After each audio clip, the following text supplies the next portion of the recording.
¿Qué hace que un libro sea peligroso? A simple vista es solo páginas impresas, encuadernadas con pegamento y cartón. No tiene armas ni hechizos. Tampoco puede obligar a nadie a actuar. Y sin embargo, a lo largo de la historia, pocos objetos han sido tan temidos por el poder como los libros. La censura literaria no es nueva. Es una constante. Habla de tensiones entre el control y la libertad, entre lo que una sociedad considera aceptable y lo que percibe como una amenaza. La historia de los libros prohibidos es la historia de ideas que se negaron a permanecer en silencio. Ideas buscando un hueco para respirar cuando las puertas se cerraban. Cuando un gobierno, una institución religiosa o un grupo de poder decide prohibir un libro, nos dice más sobre sí mismo que sobre la obra. Nos revela sus miedos más profundos. ¿Teme a la crítica política? ¿Le asusta una nueva forma de entender la sexualidad? ¿Le incomoda que se cuestione la moral establecida? ¿O que se muestre la realidad de los más desfavorecidos? Cada acto de censura es como un mapa que señala puntos débiles. Es un intento de controlar la narrativa y establecer una única verdad. Pero la historia muestra que las ideas, como el agua, siempre encuentran una grieta. Pocos libros representan también el choque entre la vanguardia literaria y la moral conservadora, como Ulises de James Joyce. Publicado en París en 1922, este coloso de la literatura modernista narra un solo día, el 16 de junio de 1904, en la vida de Leopold Bloom en Dublín. La novela fue inmediatamente polémica. Su innovadora técnica del flujo de conciencia sumergía al lector directamente en los pensamientos más íntimos, desordenados y a menudo crudos de sus personajes. Esto incluía reflexiones sobre la sexualidad, funciones corporales y críticas a la Iglesia y al nacionalismo irlandés. Para las autoridades de la época, esta honestidad brutal era simplemente inaceptable, un asalto directo a la decencia y al buen gusto. La prohibición no tardó en llegar. En Estados Unidos, la revista The Little Review comenzó a publicar extractos de la novela por entregas. En 1921, la Sociedad para la Supresión del Vicio de Nueva York los denunció, logrando que la obra fuera declarada obscena. El libro fue prohibido y miles de copias que intentaban entrar de contrabando al país fueron confiscadas y quemadas por el Servicio Postal estadounidense. En el Reino Unido, la situación no fue diferente, y el libro permaneció oficialmente prohibido durante más de una década. El principal argumento de los censores era que la novela contenía pasajes lascivos y sucios, especialmente el famoso monólogo final de Molly Bloom, que consideraron pornográfico. Si Ulises fue prohibido por su complejidad y su lenguaje, el amante de Lady Chatterley lo fue por una razón mucho más directa: su tratamiento explícito y sincero de la sexualidad y el deseo femenino. Escrita en 1928, la novela narra la historia de Constance Chatterley, una mujer aristócrata atrapada en un matrimonio sin amor, con un marido paralítico, que encuentra la plenitud física y emocional en un romance con el guardabosques. Oliver Mellors Lawrence describió las relaciones sexuales con una franqueza inédita para la época y desafió las barreras de clase. Una mujer de la alta sociedad, un hombre de la clase trabajadora. La reacción fue inmediata y virulenta. Lawrence, consciente del escándalo, publicó la novela inicialmente en una edición privada en Florencia. En el Reino Unido, la obra fue prohibida de inmediato, y cualquier intento de importarla era castigado con la confiscación y destrucción de los ejemplares. La censura se basaba en el uso de palabras consideradas malsonantes para describir actos sexuales y para describir partes del cuerpo. Pero el verdadero problema era mucho más profundo. La novela defendía que la pasión sexual era una fuerza vital y natural e incluso espiritual. Algo que chocaba frontalmente con la moral puritana de la sociedad británica de principios del siglo XX. Lo que más temían las autoridades no eran solo las escenas eróticas. Lawrence estaba criticando la hipocresía de una sociedad industrializada y reprimida. No todos los libros son prohibidos por sexo, lenguaje soez. A veces, la verdad es el material más inflamable de todos. Este fue el caso de Las uvas de la ira, publicada en 1939. El libro narra la desgarradora odisea de la familia Joad, agricultores de Oklahoma expulsados de sus tierras por la sequía, el desastre ecológico del Dust Bowl, la mecanización agrícola durante la Gran Depresión, su viaje hacia el oeste, en busca de trabajo, y y una vida digna en la supuesta tierra prometida de California, se convierte en una crónica de la explotación, la miseria.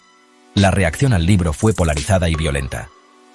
Mientras que la crítica lo aclamó y el público lo convirtió en un éxito de ventas, ganando el premio Pulitzer, en muchos lugares fue recibido con furia. La prohibición no vino de un gobierno federal, sino de las propias comunidades que se sintieron retratadas o atacadas. Publicado en París en 1934, Trópico de cáncer de Henry Miller es un libro que dinamitó las convenciones de la novela autobiográfica. Ambientado en el París bohemio de finales de los años 20, Miller narra sus experiencias como un escritor estadounidense expatriado, viviendo al día, sumido en la pobreza pero con una voracidad insaciable por la vida. La obra es un torrente de reflexiones filosóficas, anécdotas sexuales explícitas, humor negro y una crítica feroz a la sociedad moderna. No sigue una trama convencional. Es un monólogo caótico, visceral y profundamente personal que celebra la libertad individual por encima de todo. Desde su publicación en Francia, el libro fue inmediatamente prohibido en Estados Unidos y en gran parte del mundo anglosajón por obscenidad. La prohibición en su país natal duraría casi 30 años. El problema no era solo el contenido sexual, que era abundante y descrito con un lenguaje directo y sin adornos, sino la actitud del narrador. Pausa. A veces, un libro no es prohibido por lo que es, sino por lo que podría llegar a ser. Un mundo feliz, la visionaria novela distópica de Aldous Huxley publicada en 1932, es un ejemplo perfecto. A diferencia de otras obras censuradas por su lenguaje o contenido sexual, la novela fue prohibida en varios lugares por su temática profundamente perturbadora. Huxley imaginó un estado mundial donde la humanidad ha sido pacificada y controlada ingeniería genética, el condicionamiento psicológico desde la infancia y el consumo de una droga llamada soma. En este mundo, la familia, el arte, la religión y la individualidad han sido erradicados en nombre de la estabilidad. La novela fue prohibida en países como Irlanda, poco después de su publicación. Por un lado, la obra fue considerada blasfema por su tratamiento de la reproducción humana, que en este mundo futuro se realiza en laboratorios, y por su visión de una sociedad donde la promiscuidad es la norma y el concepto de familia es obsceno. Esto chocaba frontalmente con los valores de una sociedad profundamente católica. En Estados Unidos, aunque no hubo una prohibición a nivel nacional, el libro fue retirado de numerosas bibliotecas escolares y currículos a lo largo de los años. Pausa. Publicada en 1951, El guardián entre el centeno de J. D. Salinger se convirtió casi instantáneamente en la voz de la angustia y la rebelión adolescente. La novela narra unos pocos días en la vida de Holden Caulfield, un joven de 16 años expulsado de otro internado que deambula por Nueva York antes de volver a casa. A través de su monólogo interior cínico y a la vez vulnerable, Holden critica la hipocresía y la falsedad, o phony, del mundo adulto. Su lenguaje, lleno de jerga adolescente, palabrotas, una honestidad brutal, conectó profundamente con los jóvenes, pero alarmó a padres, educadores y autoridades. Desde su publicación, El guardián entre el centeno se ha convertido en uno de los libros más censurados y desafiados en las escuelas y bibliotecas de Estados Unidos. Las razones para su prohibición han sido variadas y recurrentes a lo largo de las décadas. Los censores lo atacaron por lenguaje vulgar, sus referencias al sexo. Pausa. Existe una gran paradoja en la censura literaria.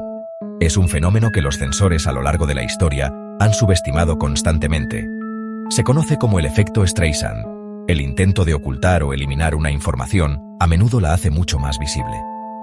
Cuando un libro es prohibido, se le otorga una mística especial. Se convierte en algo más que una simple historia. Se transforma en un secreto, en un fruto prohibido que despierta una curiosidad irresistible.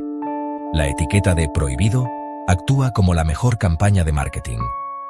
Atrae a lectores que de otro modo, quizás nunca se habrían acercado a la obra. Los casos que hemos visto son un claro ejemplo de este fenómeno. La prohibición de Ulises lo convirtió en leyenda. Pausa. Al final de este recorrido por estanterías prohibidas y páginas perseguidas, una pregunta sigue flotando en el aire. ¿Por qué, después de tantos fracasos, se sigue intentando censurar los libros? La respuesta, quizás, es que el poder siempre desconfiará de aquello que no puede controlar por completo. Y un libro, una vez que está en manos de un lector, es un universo incontrolable.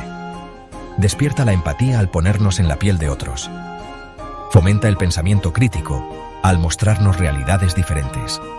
Nos da las herramientas para cuestionar el mundo que nos rodea. Un lector informado y con capacidad de análisis es, en última instancia, la mayor amenaza para cualquier forma de autoritarismo.